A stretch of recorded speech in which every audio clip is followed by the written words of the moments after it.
معصوم کی روایت کے عجیب جملے ملتے ہیں کہ پروردگار عالم نے جب امام مظلوم کی ولادت ہوئی ہے تو 4 لوگوں کو مختلف وحی نازل کی ہے، جو حدیث قدسی بنی کہ جب امام مظلوم اس دنیا کے اندر آئے، روایت کے جملے ہیں اوحی اللہ، پروردگار عالم نے وحی کی ہے بتوسط جبریل کے ذریعے سے۔ کس کو کی ہے؟ الی خازن مالک النیران، اس جہنم کے خزانہ دار کو وحی کی ہے کہ جو جہنم کے دروازے کے اوپر داروغہ بن کے بیٹھا ہوا ہے۔ اور کس لیے وحی کی ہے؟ آپ سوال کریں گے، مولا حسین کی ولادت ہے اور جہنم کے خازن کو، جہنم کے خزانچی کو وحی کی جا رہی ہے۔ کس چیز کی وحی کی جا رہی ہے؟ روایت کے جملے ہیں پروردگار عالم نے خزانہ جہنم کے مالک کو وحی کی۔ کیا وحی کی؟ کہ اے جہنم کے سنبھالنے والے، وہ تخلیق کائنات سے جو آگ جل رہی تھی کچھ دیر کے لیے اسے فراموش کر دے، کچھ دیر کے لیے اسے بند کر دے۔ اور جب فرشتوں نے سوال کیا پروردگار کون سا موقع ہے، یہ کون سا ایسا معاملہ آ گیا کہ تو نے تخلیق کائنات سے جو آگ بھڑک رہی تھی جہنم کی اسے آج تو نے خاموش کرا دیا؟ پروردگار نے کہا یہ اس کرامت کی وجہ سے ہے کہ آج محمد کے گھرانے کے اندر ایک ایسا مولود پیدا ہو رہا ہے جس کی برکت پروردگار عالم نہ فقط جنت والوں کو دکھلانا چاہتا ہے بلکہ جہنم والوں کو بھی دکھلانا چاہتا ہے۔ یہ محمد مصطفیٰ کے گھر کے اندر ایک ایسا مولود آ رہا ہے۔ معالم سبتین کے اندر، مدینۃ الماجس کے اندر یہ روایت تحریر ہے کہ ایک ایسا مولود آ رہا ہے کہ جس کی برکت کو پروردگار عالم، جس کی کرامت کو پروردگار عالم دکھلانا چاہتا ہے ان افراد کو کہ جو نہ فقط جنت کے اندر موجود ہیں بلکہ جہنم کے اندر بھی موجود ہیں۔ گویا پروردگار عالم نے ایک اصول یہاں پر بتلا دیا کہ جہنم سے پروانہ اسی کو مل سکتا ہے جس کے دل میں محبت حسین موجود ہو، جس کے دل میں محبت حسین موجود ہو۔ یا آگ اس وقت ٹھنڈی ہوگی کہ جب حسین کا نام لے لیا جائے یا حسین کے نام کو اپنے دل میں بسا لیا جائے۔ یہ پروردگار عالم نے اصول بنایا ہے۔ لیکن آپ سے یہ بھی سوال کروں گا کہ اگر جہنم کو سرد کیا گیا تو اس وقت جہنم کے اندر کون کون موجود تھا؟ یا تو فرعون موجود ہوگا، یا نمرود موجود ہوگا، یا شداد موجود ہوگا، یا مثلا وہ افراد کے جو پیغمبر کے دشمن تھے، اس دنیا سے گزر چکے تھے مولا حسین کی ولادت سے قبل 4 سال ہجری سے پہلے۔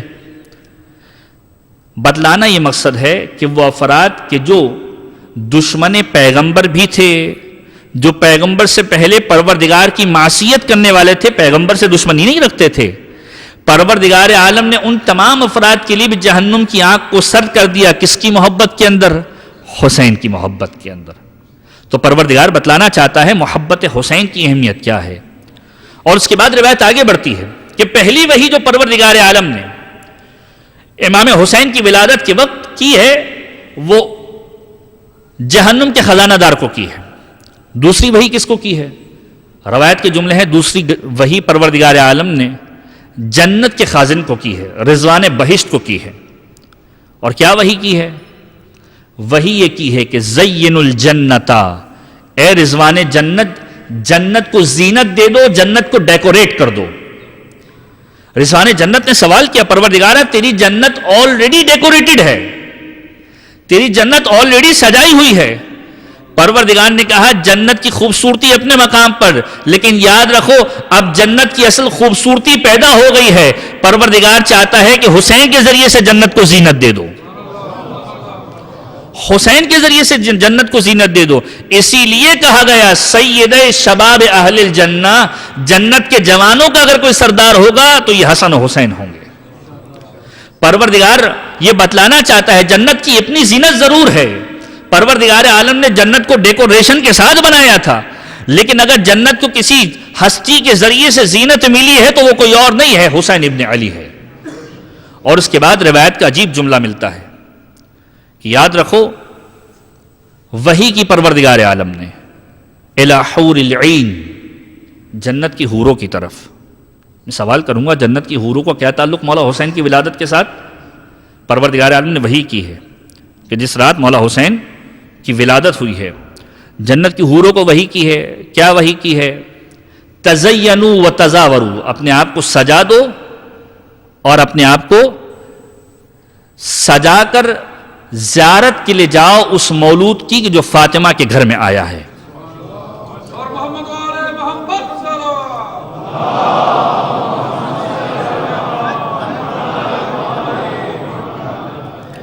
اپنے آپ کو سجاؤ اور زیارت کے لیے جاؤ اس ہستی کی زیارت کے لیے کہ جو فاطمہ کے گھر میں آیا ہے. میں سوال کروں گا پروردگارہ، حوریں تو ویسی ہی سجی سجائی ہوتی ہیں. حور ایک کانسیپٹ جو ہمارے ذہنوں میں ورچوئل کانسیپٹ ڈالا گیا ہے، حور تو ویسی سجی سجائی ہوتی ہے. دنیاوی خواتین سے ان کا کیا موازنہ؟ پروردگار عالم بتلا رہا ہے کہ حسین کی زیارت کے لیے جاؤ تو یہ سوچتے ہوئے کوئی مومنہ جائے کہ حسین کی زیارت کرنا حوروں کا مزاج ہے. حسین کی زیارت کرنا حوروں کا مزاج ہے، اور پروردگار عالم نے حوروں کو بھیجا ہے حسین کی زیارت کے لیے کہ جاؤ.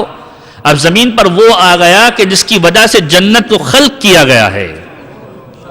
اور اس کے بعد روایت کا جملہ آگے بڑھتا ہے کہ پیغمبر کے گھر میں جو مولود آ جا رہا ہے، پروردگار عالم نے حکم دیا. یہ وحی کا چوتھا حصہ کہ جو حدیث قدسی کا جملہ ہے کہ پروردگار عالم ارشاد فرما رہا ہے اوحى اللہ الی ملائکۃ المقربین، پروردگار نے وحی کی ملائکہ مقربین تک.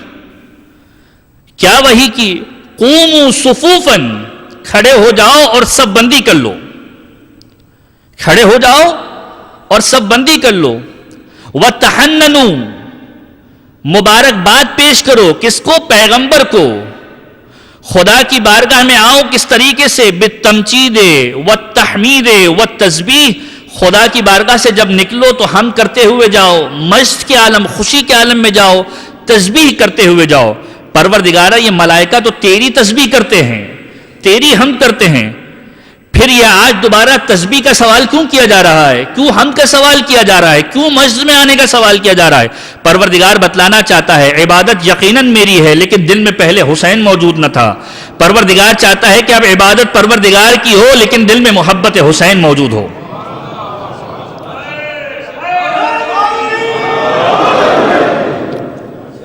کہ عبادت پروردگار کی ہو لیکن دل کے اندر محبت حسین موجود ہو.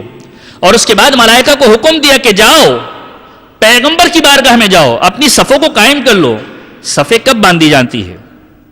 آپ کے اذہان میں محفوظ ہوگا نماز سے پہلے. یہاں پر تو ماشاءاللہ عربک ماحول ہے. اقیم الصفوف، اپنی نماز کی صفوں کو قائم کرو. صفیں دو مقام پر باندھی جاتی ہیں، یا تو میدان جنگ کے اندر پریڈ کے لیے باندھی جاتی ہے یا خدا کی عبادت کے لیے باندھی جاتی ہے. پروردگار یہاں حکم دے رہا ہے ملائکہ اپنی صفوں کو باندھ لو. کیوں؟ کیونکہ تم حسین کی زیارت کے لیے جا رہے ہو. پروردگار نیا مورد بتلا رہا ہے، یا تو صفیں میری عبادت کے لیے قائم کی جائیں گی یا حسین کی زیارت کے لیے قائم کی جائیں گی. اور پھر ملائکہ کو حکم دیا کہ جاؤ حسین کے گھر، پیغمبر کی بارگاہ میں جاؤ اور پیغمبر کے پاس جا کر مبارکباد پیش کرو. لیکن کس طریقے سے جانا؟ جبرائیل پر حکم کیوں ہوا؟ اے جبرائیل ہزاروں ملائکہ کو لے کے جاؤ کہ ہر ایک ملائکہ کی حفاظت کے لیے، ہر ایک ملائکہ کے ساتھ خوشخبری دینے کے لیے 1000 ملائکہ اور موجود ہوں کہ جو اپنا سایہ فگن کرتے ہوئے پیغمبر کی بارگاہ کے اندر جائیں.